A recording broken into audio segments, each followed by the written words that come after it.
to skip the line.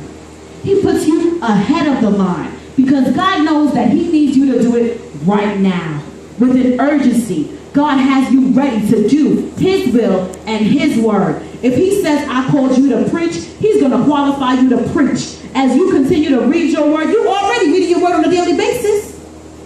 That word have I hidden in my heart. You are already studying your word on a daily basis. So when someone calls and says, you know what, we want Sister Reed to come up. We want her to come up and give an inspirational word on this morning. And she may think, oh, you know, I can't do it. I might not be ready. They'll try to block you. But what? I've already been studying his word every day. It's already inside of me. So God is going to use me to deliver the word. So when God says, give an inspirational word, you're going to give an inspirational word. And you don't have to worry because God just called you to do it, and he's going to qualify you to do it. He's going to bring his word back to your remembrance. Those things that you study and put inside of you, God is going to equip you to do it.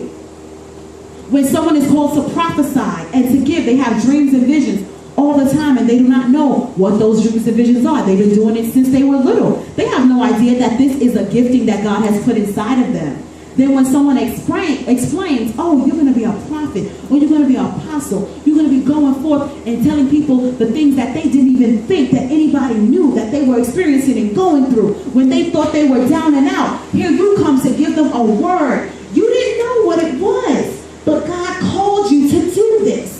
But you know why it's so easy for you to walk into it? Because you had an I'm a child of God attitude. And when you recognize that you're a child of God, you're walking humbly before God. You're not too proud and boastful and thinking higher of yourself than you ought. But you are walking knowing that, you know what, I'm here for a reason. I have a purpose, and God has a plan for me. And he is going to qualify me to get to where I need to go. He's going to bring me before great men. God has that in store for us.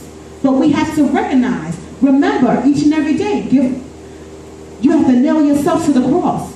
Get that flesh out the way and continue to walk humbly and trusting and walking in God. Walk like you have a God-like attitude. Don't forget about Sister So-and-so that sits quietly in the corner every Sunday when she comes to church. She doesn't know who to talk to or what to say. She's still afraid and shy. You have to walk over to her with a God-like attitude and say, Sister So-and-so, how you doing today? I'm so glad to see you. Brother so-and-so, you weren't here on last week. We missed you, and we're so glad to see you here today. These are the God-like characteristics. God represents love. And the one thing that we have to always show is God's love. When we walk in the love of God, we can share the love of God. You know why? Because it's overflowing inside of us. Because the love of God is not this tiny little seed that dwells inside of us. The love of God is overflowing and abundant. And when it's overflowing and abundant, you can't help but share with somebody else. You can't help but give to somebody else. You can't help but be there for somebody else. Because the love of God is not selfish, but it's about somebody else. So when you have that God-like attitude, that I'm a child of God attitude, you can go forth and be able to share with others.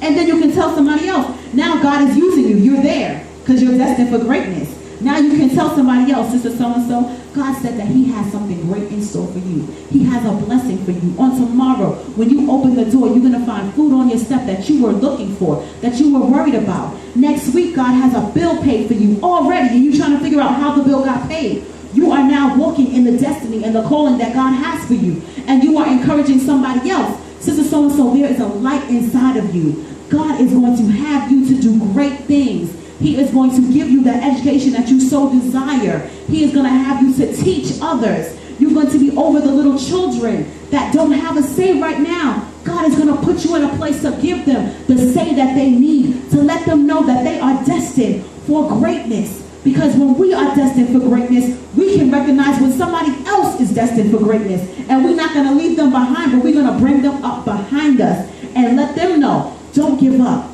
Just have I'm a child of God attitude. Just remember, I'm a child of God. Every day when you go to school, I'm a child of God. Every day when you go and back and forth to work, I'm a child of God. When you wake up in the morning, thank you, Lord. I recognize that I am a child of God. And I want you to use me, Lord, as you would have to use me. Fulfill the purpose that you have placed in me to be on this earth. God has great things in store for us. He has a calling for us. He has justified us. He has died on the cross for us.